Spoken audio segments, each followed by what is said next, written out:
you started writing this right after Last Jedi came out. We all know it was very divisive. There's a lot of morons.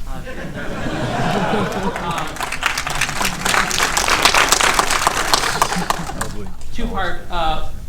What kind of pressure did that put you under to write this? And what does it feel like to dunk in all of their faces? That's a good two-part.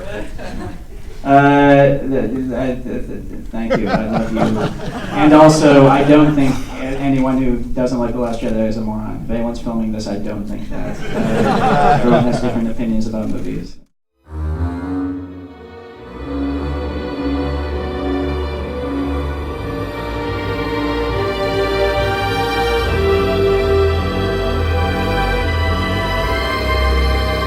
Ladies and gentlemen, writer-director Rian Johnson.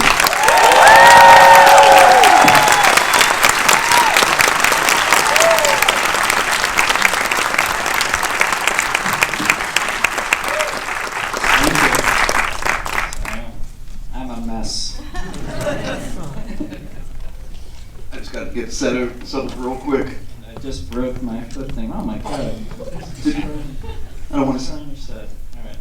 Do you need any help? Do we need to adjust that? I'm good. So you've been actually on the promotional bandwagon. Where have you been in the last week? I was in, I just came from San Francisco. I was up at Skywalker Ranch, and we screened it for some folks there, which was fun. And San Francisco, right before that, I was in Paris. It's a rough life, so you want to tell you. But we've been all over. We've been to Philly, Denver, Chicago, Toronto, Austin. We've been touring around and showing the movie. It's been really, really fun. Before we go any further, I just want to give a huge thank you to everyone for coming out tonight to see the movie early. Thank you guys so much for being here. A huge thank you to Lionsgate for letting us screen the movie early. A huge thank you to ArcLight Cinemas for being an awesome partner. And I just want to make sure that if anyone is going to be, every movie could use the support. So if you're actually going to push it on social tonight, on Twitter or Instagram or anything, that you could tag it with Knives Out and Collider Screenings and ArcLight Cinemas, that would be awesome. Now let's jump into why we get to be here. God bless you. Just trying to get the good word out. So I have a bunch of questions about the movie, but I have a few what I'm going to term fun questions. Oh boy. To throw out some curveballs. What TV show would you love to guest, write, and direct? You know what? I've been watching. This might be cheating because it's a bygone TV show. I've been watching a ton of old Columbo recently, and oh my god, that would have been. But the people who obviously Spielberg did an early episode of that, but then Ben Gazzara directed an episode of it. Jonathan Demme directed an episode of it. It's and then the guest stars who show up it's first of all, it's all of Falk's buddies, so it's John Cassavetes plays a murderous conductor in one episode, and Gina Rollins is in one of them, and Dick Van Dyke is the killer in one of them in funky 70s suits. So I want a time travel machine, and I want a big on Columbo is what I want. What movie do you think you've seen the most? Oh boy, it's a toss-up between Treasure of the Sierra Madre, Topsy-Turvy by Mike Leigh, oddly. It's a comfort food movie for me. And what is maybe the third one? Miller's Crossing, probably. Is there anything that you collect? No, I'm not a big collector. You know what I do collect? This will shock you. This is nerdy. I collect Infocom games. I don't know if you guys know, text adventures, Infocom games like Zork and that kind of stuff. I was really into that when I was a teenager. I lost all of my old games, and I just a few years ago went on eBay and just kind of started collecting the old boxes that they came in and everything. That's it. Yeah, sorry. I think everyone has actually done something like that, gone on eBay and bought something that they had when they were a kid. What is the last thing you binge watched? Oh God, besides Columbo, you mean? Yep. Jeez. Oh my God, God, I can't remember. I've been doing so much traveling recently. It's been so piecemeal in terms of what I've watched. I just started watching Watchmen. I think it's fantastic. I just watched the first episode of Watchmen. How about that? I'm excited to binge watch that. That Damon did a phenomenal job with that show.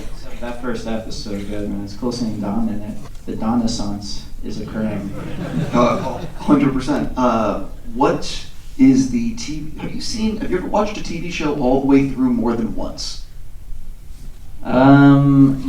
Yes, Deadwood, which is a masterpiece. Yeah. It's Deadwood is it's hard to oversee, and it was nice because I watched it first years ago, and then I rewatched it recently with my wife, who I didn't expect to be into it, and she was so into it. It made me happy. It's just the writing in that show is just godlike. It's amazing. My last quote-unquote fun question. Do you remember your first movie or TV show crush? I'm sure I do. Let me think back. How far back should we go here? I had a big crush. This is a TV show. This is not my first, because this would have been like when I was, I don't know how old I was. Absolutely Fabulous, the TV show, the British one. I had a huge crush on Julia Sawalha, who played like the nerdy daughter who played Sappy, and I just thought I was like, that's the kind of girl I want to end up with someday. Sappy. I don't know. Yeah. Again, sorry. No. I like hearing answers that I've never heard before. These were fun questions. They weren't fun answers. I apologize. Jumping into why I get to talk to you tonight and why everyone's here, when did you know that you wanted to do this? Like, when did you know you wanted to make a murder mystery? I mean, I wanted to do a whodunit for forever. I grew up reading Agatha Christie books. It's something that I've always just loved, and I really have wanted to do it for a long time. I had the idea for this about 10 years ago. I had just kind of like the very basic, like, what if this happened and this happened? Wouldn't it be interesting to do a murder mystery where this was kind of the structure of it? I had that about 10 years ago, so I guess it's been about 10 years since I've been kind of chewing on this. But I only sat down to write the script last year. It all happened actually really fast when I sat down to write it. When you were writing it, did you have the cast in mind, or was it, let me start with that. No, I've learned not to do that, because that's a path to heartbreak, because inevitably they're not available, even if they're your friends. Inevitably something will come up and it won't happen. So I would just write the characters, and then we sit down, and I sit down with my casting director, Mary Verneau, and we start going through it and seeing who's available. The thing about this is that when you look at the poster and everyone saw the movie tonight, you put together this murderer's row of actors. And what a lot of people don't realize is scheduling is next to impossible. So how the F did you do this? Well, I'll tell you how I fucking did it. Is cast Daniel Craig. Daniel Craig was the first one to sign on. So he's the reason that, and so timeline-wise with this, I mean, I started writing last January 2018. And we had wrapped the movie by Christmas. So I spent about 6 months writing, and then what happened was Daniel wasn't available, and then he suddenly was because Bond pushed a few months. So it's like he had a couple of months of a window, and we jumped on it. And that also meant, though, from when he said yes, we had 6 weeks until we had to start filming. So that actually, I mean, it was, I guess I can say, it was quite nice that we couldn't get Precious. My poor producer standing over there, I'm sure it was not nice for him. But one of the ways I think it actually helped us casting-wise was what you're asking about. You know, if you go to famous actors and you say, do you want to do this thing? We're doing this fall of next year. I think everyone's kind of doing the math in their head, like, what if, a Marvel movie or something comes up? I want to kind of keep my options open. With this, it was literally, are you available right now? Can you come to Boston? And Daniel Craig's in it. And it just started kind of like, and then Michael Shannon was the next one to sign up. And then the question is even better. It's, can you come to Boston right now? Daniel Craig and Michael Shannon are in it. And it just got better and better with each actor, and it snowballed, I guess. Is it true or false that Chris Evans worked for Dunkin' Donuts? Well, that makes so much sense because he's from Boston. He was a local hire. He drove to work in the morning. Donkeys, hey, he did have donuts on set every day. I would be shocked if he didn't work at Dunkin'. Yeah, I mean, anyway, and everyone from Boston. I'm from Boston. Dunkin' is like lives in our Brooklyn. It's like in the blood. It's in the bloodstream. I know. Yeah. So talk a little bit though, what surprised you about the cast? Because each actor works a little differently. Some might like more takes, some might like less. What is it like when you have a cast like this, trying to sort of corral it all? I was really nervous because I had never worked with a cast this big before, and all these big names and everything. Kind of as the cast list grew, I grew more and more terrified. And then the truth is, I showed up on set, and it's, again, I keep apologizing to you guys. It's the boring thing everyone says. Oh, we all got along and had a good time. We did actually all get along and have a good time. It was actually, there was no like movie star egos or anything. No, it was difficult. It was actually just, it felt a bit like summer camp to shoot. We were at this big mansion in the middle of New England. In between takes, the cast, they wouldn't go back to their trailers and get on the phone with their agents or whatever. They would all go down in the basement rec room of this mansion and all just hang around, like telling each other war stories and like hanging around a pool table. And so it was just, I don't know, but in terms of, yeah, and I think maybe because, because it is an ensemble and because it's a murder mystery where, as an audience, you kind of know what you're sitting down for. And I think as cast members, they kind of were like, okay, we get what this is. So it wasn't like there was a ton of heavy digging to get to the heart of it. Everyone showed up and clicked in pretty easy, and it all went pretty smooth. What did you learn? You guys must have done a table read. No, we didn't do a table read. No, really. Yeah, I don't find table reads that useful. We did one for Brick, and it was so disastrous. We almost didn't make the movie. Like, no, that's not true. But it was horrible. It was disastrous. Joe and I were just like sitting in the car together after the table read, looking at each other. I was like, "If you want to leave, I understand." I don't know. Table reads. I guess for something that's like very for like TV, I get it. For comedy stuff, I think I get it. For something like this, especially where the cinematic language of all the cutting with the flashbacks is so intricate to it, I don't know. Maybe I just haven't found what's useful about them yet. Well, I'm curious, so you get the cast together, and obviously you have a script you're really happy with. Does the script get altered by the casting and the voices that you're now hearing on these characters? It doesn't get altered in that way. It's not like, oh, we have this actor, they can, we have to write it to their skills or whatever. Mostly because all these actors are so skilled, I feel like they can do whatever you throw at them. What does happen is, obviously it's the nature of the script is kind of like a jigsaw puzzle, so it's not like you can get on set and just start, dicking around or something. You have to kind of stick to the plan. But, because there was, put it this way, like when there were scenes where there was a lot of exposition to be given by characters, or we had to explain something, or the characters had to do something, if the actor couldn't track exactly what was happening in that moment, then I knew the audience probably wouldn't be able to either. And so if an actor came up to me and said, I don't quite understand why I'm doing this, I wouldn't try and just talk them into it. I would always say, okay, let's see if we can simplify it then. And so there was quite a bit of adjustment. Chris Evans was terrific at that, I think, because he's done all the Marvel movies that have so much exposition in them. I think he was used to kind of, he had a very good kind of, bullshit detector in terms of, does this actually track and make sense on a dramatic level in the scene. How much, when you're writing the script, you said you wrote it for 6 months. How much did it change along the way? Like, I'm curious, so on day one, you're sitting down to write this thing. How much do you know the entire arc? How much could you sort of talk about, because it's all about figuring out where to give information, and there's so many little things. Yeah, well, with every script I've written, and with this one in particular, I write really structurally. I have to start. I spend the first big chunk of time just working in little notebooks, and all I do is I draw like arcs and split them out into like sequences. I need to basically be able to see the whole plot in my head before I can sit down and actually start writing, or I'll get lost in the weeds. So I plan and plan and plan and plan, and this was like that, only more so. This was even more crucial for me to have the whole thing mapped out. But then you actually get into it, and as you guys are writers, you get into it, and no matter how much you plan, it's like you plan out your map through the forest, looking at like the map in your cozy living room, and then you get in there and you're actually hacking through the forest, and you figure out stuff doesn't work, and figure out new paths, and so yeah, it's kind of a mixture, I guess. I don't want to get into spoilers, but I am curious, was the ending in this film always the ending, or did you have multiple ideas? No, I rarely have multiple ideas. I'm lucky if I have one.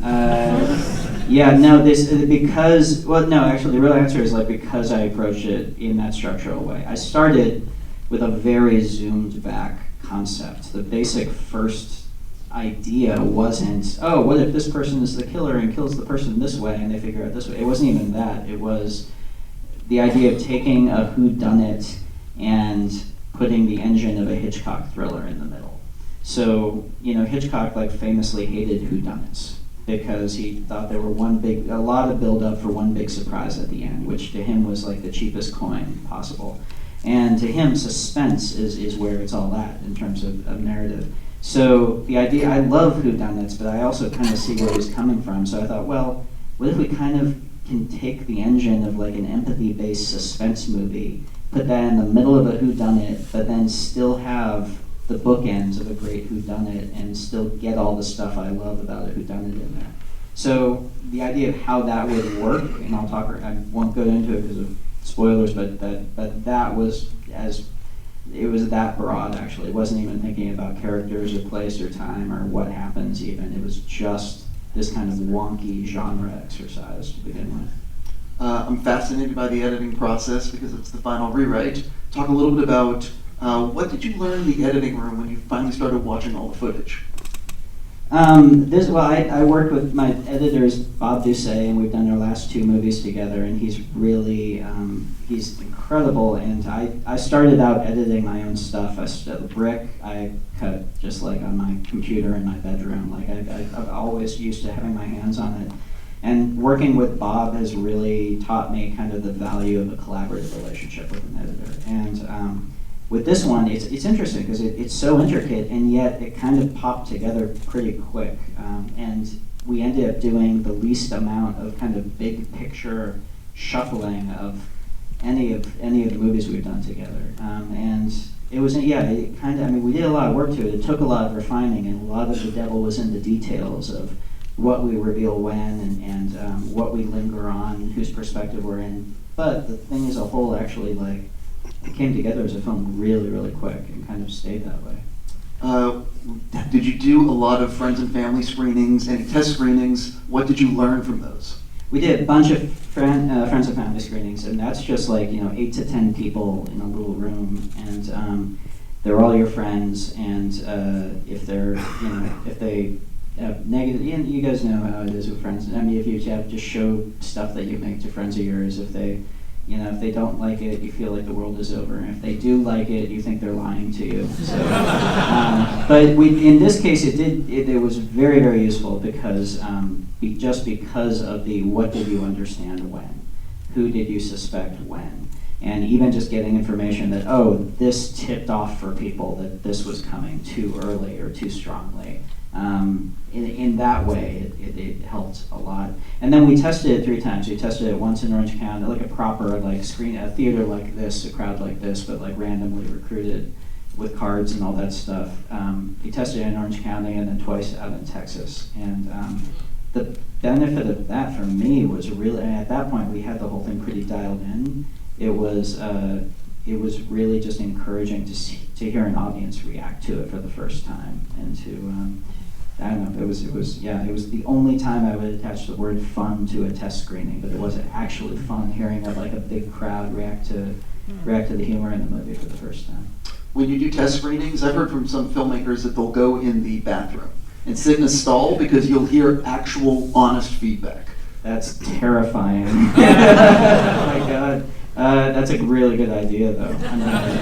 I might use the stall to vomit a couple of times, but that's a very good idea. I'm going to steal that idea. Yeah. First cut, how long was it compared to the finished film? I was terrified because the shooting draft. Ron, do you remember how long the shooting draft was? 125, 130 pages about. Might have been 130. I was bracing myself for oh God, we're gonna have a 2-hour and 45-minute first cut. And our first assembly, the editor's assembly, was 2 hours and 20 minutes. It was actually, I think because it cut on the screen much faster than having to describe everything on the page, this wasn't a movie where we were oh my God, how are we gonna cut this down? There are a couple of really great scenes that we did that ended up on the cutting room floor for pacing, but the movie was never outrageously long, which was a real relief.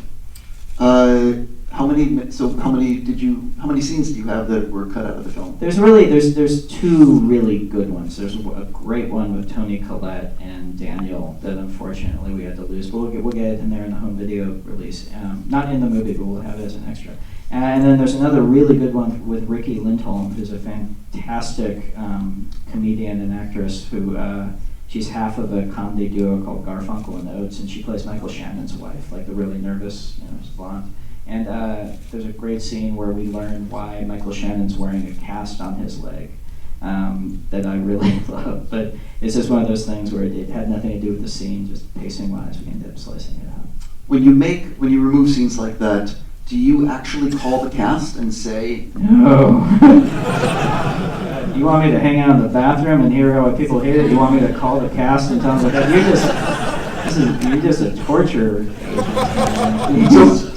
Do people find out, I guess, when they see the film? Yeah, and I'll tell you, if someone's going to get cut out of the movie, then you make a call and you do like a courtesy call. But if somebody's in the movie and it still has a great performance in the movie and there's like one scene that got cut out, then you kind of gauge it depending. But I mean, all actors, it's so common. Actors are so used to it. It's not like a big heart, maybe it is a big heartbreaker, I don't know.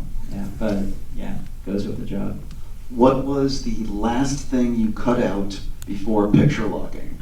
Meaning like that last little bit. Yeah, there was no like very last, right before it went out the door or something. There was nothing dramatic like that. I think there was, if anything, we were like sliding stuff back in at the very last minute. The Baby Driver reference, I don't know if that was a good or bad idea. So I was like, yeah, all right, okay, good, thank you. Very last minute, I was like, let's put the Baby Driver back in. That might have been the last thing, so you're welcome, Edgar. Are there any other Easter eggs or things you would like people to look out for?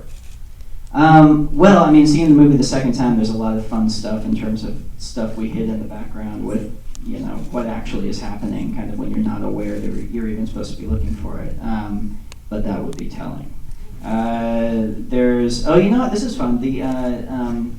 I don't know if you guys are, so one of the big references I gave David Crank, our production designer for the inside of the house, is one of my favorite films, the 1970s version of Sleuth, with Michael Caine and Laurence Olivier. Yes, we go for Sleuth. And that, along with Death Trap, were kind of big references for the house, but Sleuth more so.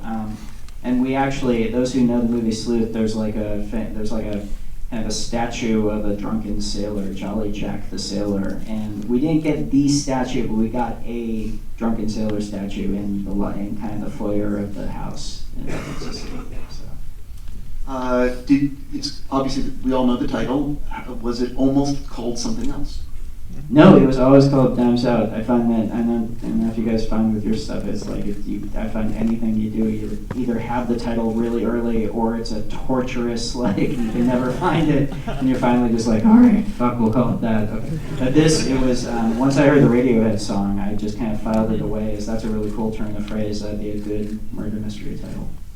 Are you the type of person that has a lot of unproduced scripts sitting in the desk? God, no, I wish. I really wish. No, I don't. I finish something and then I kind of sit down and figure out what I want to do next, and then work on that. Which I guess is maybe, I don't know, maybe that's good because it means whatever I'm doing is the thing it's fresh in terms of it's genuinely the thing that I'm most excited about sitting down doing next. I guess I don't know, but God, that would be nice.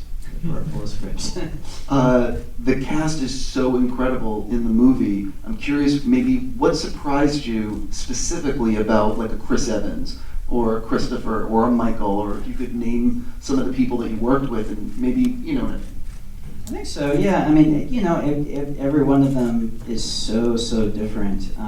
But there were no like big surprises with anyone. I mean, Jamie Lee Curtis is just the coolest person in the world, but that will surprise no one. Jamie is like she's got like a very like, alpha nerd energy in the coolest way possible. She was like the first one to set every day.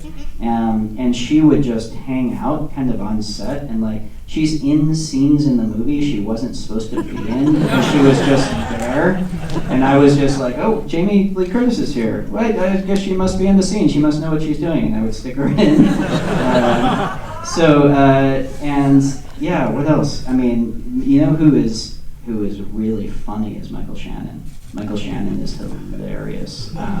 He's like stealth funny. He's funnier because you don't expect him to be as funny as he is because he's so intense.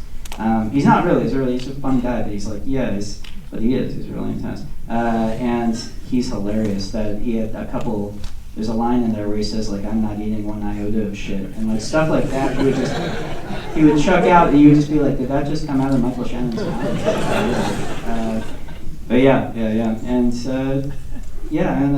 who else? Everybody else was like Kay Callan, who plays Great Nana, who is actually 10 years younger than Christopher Plummer. There's a lot of age makeup, and it takes a lot to give like a performance that's that nonverbal, and I think she did a really good job. I'm always curious, how many takes do you typically like to do when you're on set? Just kind of as many as it takes. With this one, it was not many takes because the cast was so dialed in. Everyone clicked in very quickly to what the thing was, and I don't know, I felt there was a benefit to kind of moving briskly and not like getting bogged down. And it wasn't like we were, digging heavy duty into any kind of method stuff with it. The cast kind of knew exactly what they were going for, and generally it was 2-3 takes and then moving on. But I've done many more than that if scenes call for it. And in this one it just happened to kind of breeze by really quick. This is the moment I'm gonna attempt to get you to throw someone under the bus. Who ruined the most takes and why? There was let me think.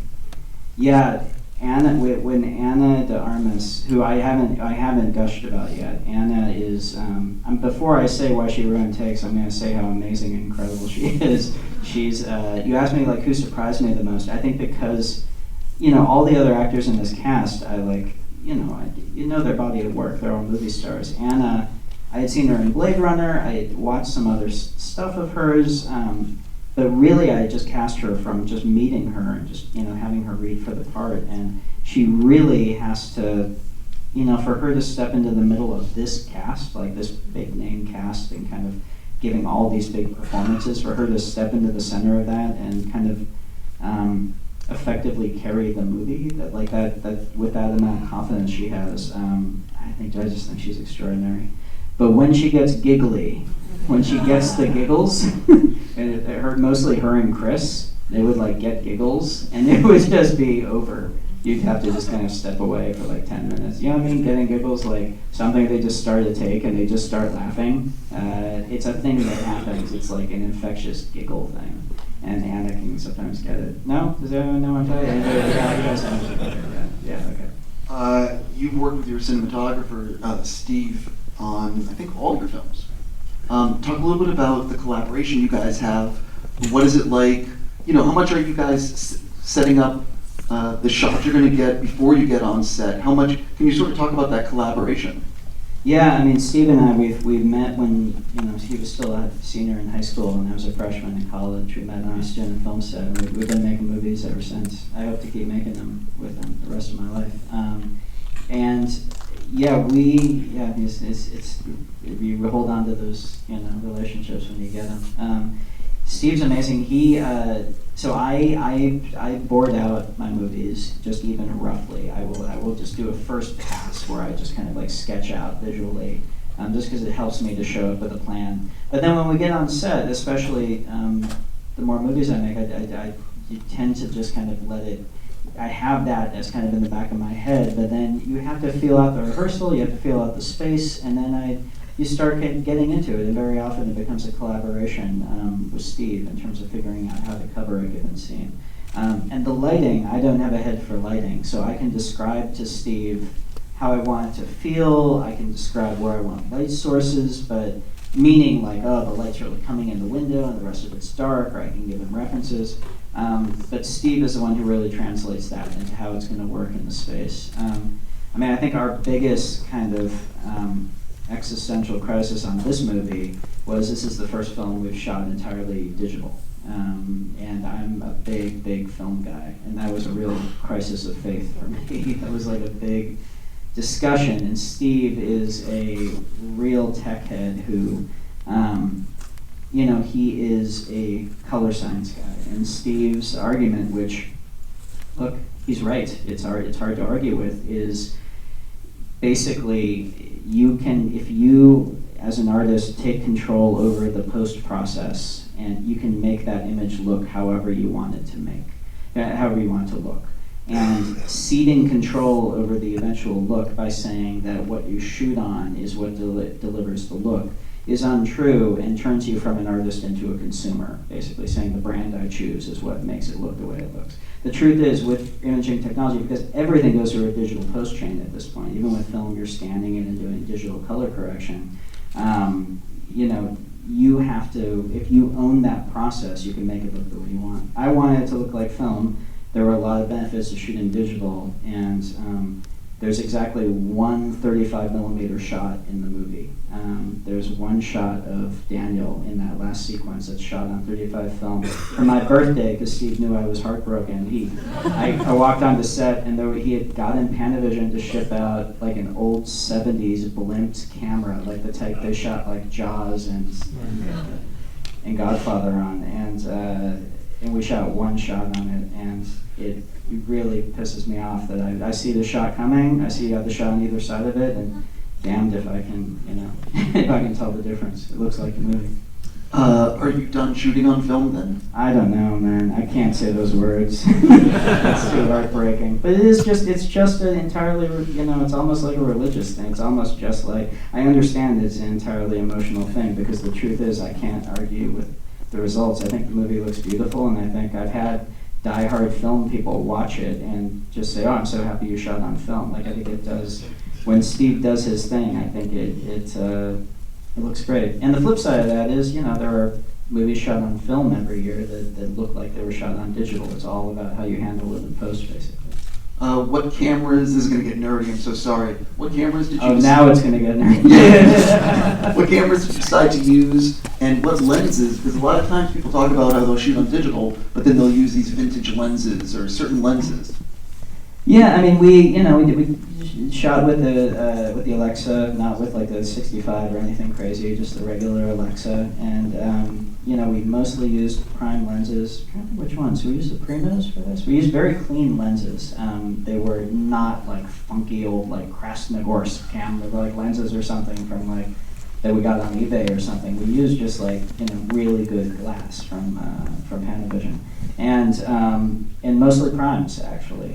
And this is actually, I mean, more interesting than the camera and any of that stuff. This is the first movie since Brick that I've shot 1:8:5 as opposed to widescreen ratio, and that was really interesting. Adjusting back to that framing, I found it really fun actually. Going back to kind of that slightly taller framing for groups of people, it was interesting.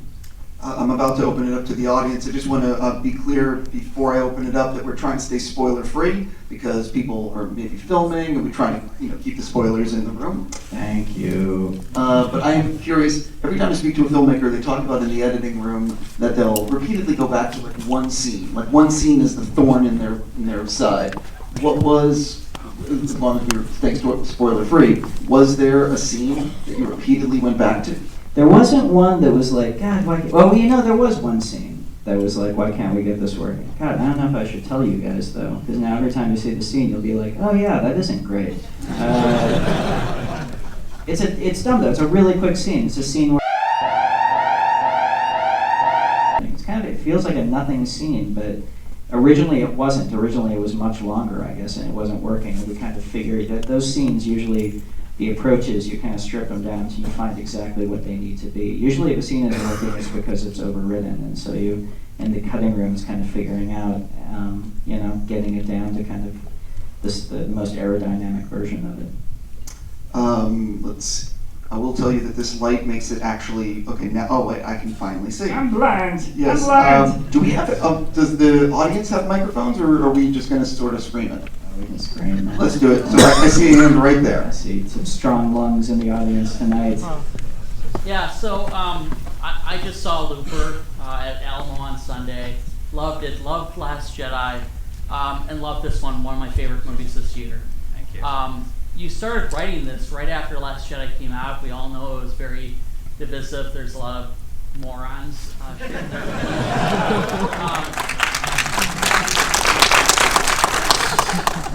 Two-part. What kind of pressure did that put you under to write this? And what does it feel like to dunk in all of their faces? That's a good two-part. Thank you. I love you. And also, I don't think anyone who doesn't like The Last Jedi is a moron. If anyone's filming this, I don't think that. Everyone has different opinions about movies. So it, I mean, what felt really good coming into this was, honestly, like the speed of how fast we did it. Last Jedi, I had the best experience of my life. I'm sure I'll be on my deathbed and be thinking that would be kind of I don't know. I won't be able to die angry about anything because I will have gotten, I've gotten to work in the Star Wars world. But it was 4 years to make one movie, and so it felt really good to come and just like hit this really quick and just do something that we didn't get too precious about. And I don't know, in terms of like, the Jacob character, the Nazi child masturbating in the bathroom, that's not like a, I don't know if you guys will believe me, it's not an actual specific thing against anything Star Wars. To me, that's just the whole thing. The whole thing with this movie was, okay, let's take a whodunit and plug it into 2019. Let's make it modern day. And that means, to me, not just giving, Colonel Mustard a cell phone. That means the characters in it are going to be character types who you can only exist in 2019, for better or for very worse. And if you're on the internet in any capacity, this is not a phenomenon that's unique to Star Wars. There are trolls who do this kind of gamified version of trolling, which is ultimately at the end of the day kind of silly and boring, and I thought it would be fun to have a laugh at it. I see a hand right over there. Yeah, with such an all-star legendary cast, was there any hesitation in hands-on directing these people? Oh yeah, I mean, was I scared showing up with all these guys? Yeah, I was shitting my pants. I was really terrified. But they're all fantastic actors, and at the end of the day, that makes your job easy, I guess, because when you're doing fine-tuning, you're not like, oh my God, can we get it? You're showing up and kind of actually doing the work of fine-tuning. And I also, as much as Agatha Christie books were a big inspiration for this, I grew up watching, like, my favorite Agatha Christie's are the ones where Peter Ustinov plays Poirot. So it's Death on the Nile, Evil Under the Sun. And those movies, I guess, Murder on the Orient Express kind of started it out. They're big, they're very pointedly all-star casts. That's one of the pleasures. We're putting on a big show. This is a spectacle. And when we sat down to make this movie, I really consciously wanted to do this. I think I said to Rom, I said, we want an all-star cast with this. It's one of the things, every person who shows up, you should say, ooh, it's that person, you have that reaction. So Let's go right over there. Yeah, you. Yep. Awesome. Now I'm nervous. Pairing Daniel Craig and Ana de Armas together, do you think that's what casted her in the James Bond movie? yeah, and I think I should get a piece, man. I should get a piece of that action. Call Barbara Broccoli. Get on the phone. No, I don't. I don't know. They worked really well together, and Daniel, I'm sure that had something to do with it. But also, she told me she had met before Knives Out. She had met Carrie before, and she had met Barbara before, and so I think they had a relationship. But yeah, I'm sure Daniel, having a good time working with her on this didn't hurt. I'm so excited to see her in it, man. It's gonna be fun. And I'm excited to see her. She just played Marilyn Monroe. She just finished shooting in Andrew Dominik's new movie, which is gonna be it's gonna be amazing. She was showing me camera tests she was doing while we were on set. So I'd be directing her all day as Marta, and then she'd show me her done up as Marilyn Monroe, and I'd be like, "Who are you?" Also, also anything that Andrew does should be, you know, when those films come out, it's a national holiday. Top of the list completely, man. That guy's a beast. Yeah. Yeah. Yeah. 100%. Let's go to the left. Wow, I see you right there. Right here? Sure. All right. Was any aspect of this movie based on your own family? No! No, it actually, my family, I have a really big family. I'm really close to them, and they're nothing like the family in this movie. They're really lovely, amazing people. Mom, I'm looking right in the camera. But I did grow up in a really big family, and you know, anyone who did, you know, the family politics, the family dynamic. My family loves to argue. It's kind of our national pastime in our family is having a good argument. So, and all the tensions in the family and the politics of just being in a big family. So there's nothing specific in this. It's from my family, but generally, I think, you know, just growing up in that kind of loving environment. That's also the Game of Thrones a little bit in the most loving way. It definitely informed it. I'm just curious, can I just see how many people actually want to ask a question? Okay, so there's a number. So how about we do this, if it's okay, because it's getting late. I wanted to do the lightning round, where we try to... Come on, let's do it, man. Okay, Yeah. So I want to also start further back, because in the very back row, I see a hand all the way up there. Yeah. Yeah, you said you had to shoot the movie pretty quickly once Daniel Craig signed on, and his southern drawl, it seems like it would have taken some time for it to train. Did you know if you could do that kind of accent? Yeah, he started training us the instant we hired him, and he worked really intensely with a dialect coach. And I gave him the reference of the historian Shelby Foote to listen to, as deep Mississippi accent. But Daniel's like a very trained actor. He's done a lot of theater. I knew that he could click into that accent when he needed to.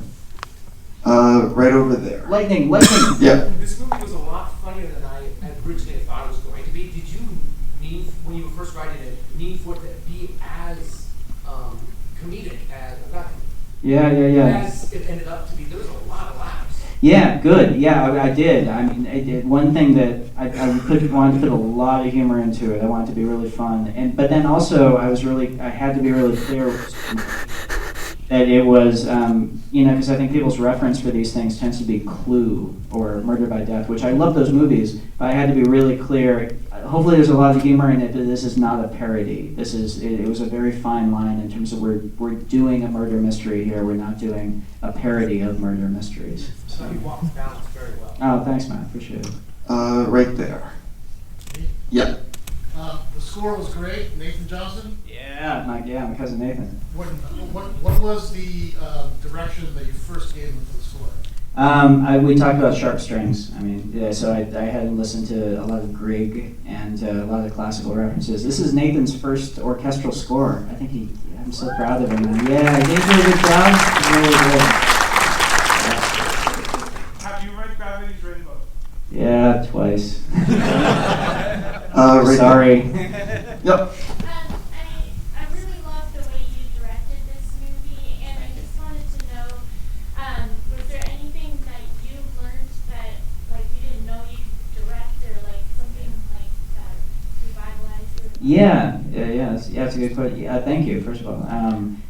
For me, the big lesson in this movie was blocking large groups of actors. And because there were scenes in this that had like 8 or 10 people in them.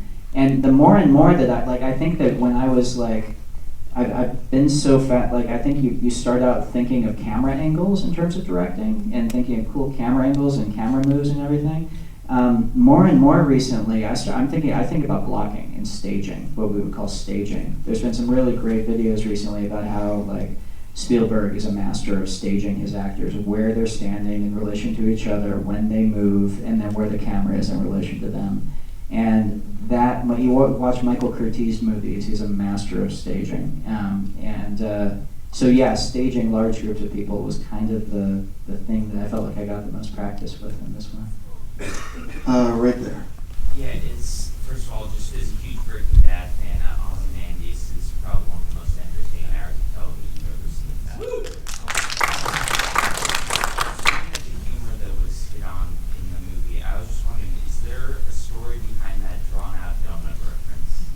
Oh, yeah, the donut reference. I'm not sure if everyone in the back here, is there a story behind the drawn out donut reference? Yeah, I wanted just there. I feel like in mysteries, it's kind of a fun trope that the detective always has some kind of nonsense, elaborate kind of metaphor for how his process works with the case or something that doesn't really make sense. And so I wanted to give Benoit one of those. And I almost cut it in the script. I was almost like, it's this donut thing. I don't know, it's kind of silly. And Daniel was like, let me try something with it. And then he went at that donut speech with like the fervor of like a Pentecostal preacher or something, like just fire in his eyes.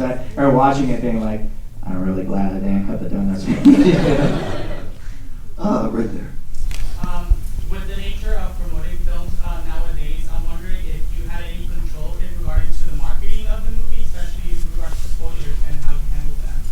Yeah, Lionsgate has been terrific in terms of involving me and Ram in all the trailers, and we don't like cut them or something. Like they cut them and then they take feedback from us, especially regarding spoilers. And it's tough. It's a really, really fine line. It's really hard because you do have to kind of sell the movie, but you have to be. I'm very conscious. I've been probably a little oversensitive in terms of what we give away. Now that you guys have seen it, I'll be curious if you watch the trailer to see kind of like, I don't know whether you think it tips anything. I think out of context from knowing the movie, we do okay with it, but it's always a fine line. Going further back, I see a hand right there. This on? Yep. Cool. I have a question, like from your writing perspective. It was a fun film, thanks for making it. After first draft and final draft, what is the process like? What happens? You send it to friends, or curious on that process of? Yeah. Going from first to final, you mean, like during that process of rewriting? Yeah.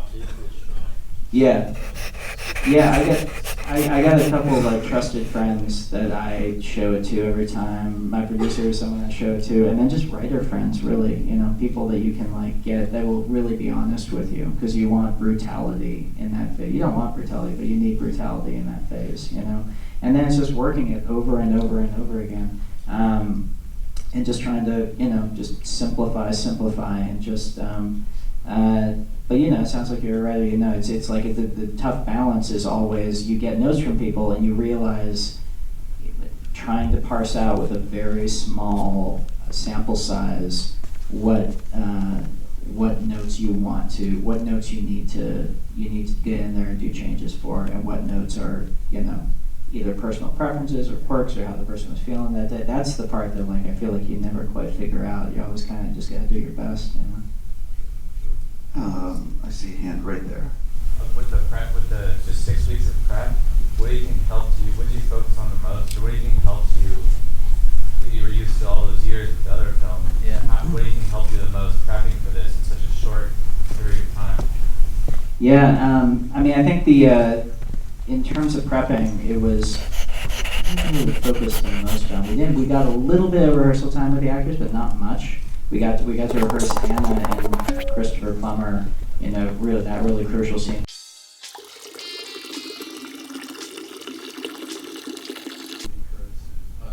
Yeah. The scene when they're talking about immigration and like that, he's handing her a plate. Yeah. As he's having that speech. Yeah, he is. Is that an actor's choice, or did you have that written? That was Don Johnson. Yeah. He did it in one take, and right after we called cut, everyone's just like looking like, did you just do that? That's amazing. And we had two cameras rolling. One interesting little editing thing. At one point, because we have like a more frontal shot of it where you see her take it, and we cut to that, and then we realized at some point it was much funnier if we were on kind of a weird side angle where it's almost incidental to the shot. And humor-wise, it was one of those strange things in the edit room. We found it worked much better if we didn't draw attention to it. Okay, so we actually. Oh, is there? Oh, right. I'm so sorry for missing you. Yes. I really like the movie, and also in the beginning when Mr. Blunt is pressing the piano key. Yeah. Why did he do that? Yeah, well, thank you. I'm glad that you liked it. I wanted to hold off the point where he enters the conversation. So I wanted to just to kind of like hold him back as this mysterious figure. And I thought, okay, well maybe there's a logic to it, like he's worked out this code with Detective Elliot, where like when he hits the piano key, he's supposed to ask a certain question, and they have this thing going on. Mostly though, I just wanted it to be kind of weird. I wanted you to be leaning forward and saying, wait, who is that guy? So when he finally enters, you've been kind of leaning forward like, okay, we finally get to meet this guy. Wait, I see one right there. Do you have a favorite movie of the year so far? Oh God, it's been a great year for movies. God, I mean, you know, Parasite is hard to beat. I loved Uncut Gems, The Lighthouse. I loved, you know, there's a little movie that came and went really quickly, but The Last Black Man in San Francisco, and if anyone got to see that, I thought the movie was gorgeous. The Irishman, Marriage Story, yeah, I'm gonna stop. So no, I'm gonna have a hard time making even my top 10 at the end of this year, yeah. I've actually, I want to interject real quick and say I've been doing this for a long time, and this year has been unbelievable. We're in a good year, guys. Yeah, so get out there and see some movies. Yeah, it's been unbelievable. I got a feeling this crowd's seen most of them. Yeah. Yeah. Also, this movie called Knives Out.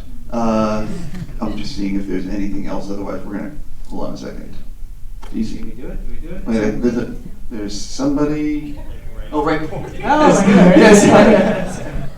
So Joseph Gordon-Levitt appears in a lot of your movies, and I missed him in this one, but I noticed him in the credits. Can you talk about your relationship with him and how you decide, where he fits in your movie? Yeah, so Joe Gordon-Levitt, he is Detective Hard Rock. You guys catch where he's the voice on the iPad in the cop thing at the beginning. He's like, we have the nanny cam footage. That's Joe doing his best David Caruso. It's been a couple movies now where I've had to, because I need Joe in every movie I do, and it's been a couple movies now where I've had to get him in as a voice, and I'm sick of it. I want him in front of the camera. So hopefully next time it'll work out. Yeah. On that note, I'm just going to say, and I mean this sincerely, a huge thank you to Rian Johnson for being Thank you guys so much. You guys are awesome.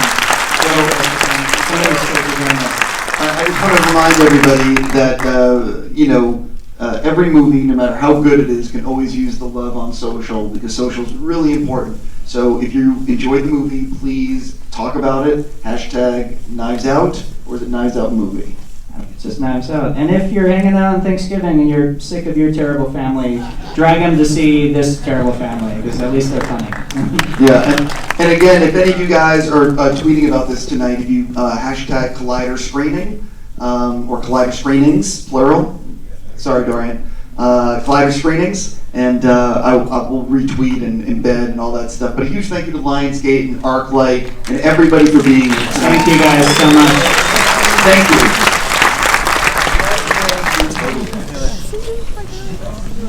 Oh, great. I think I'm too young.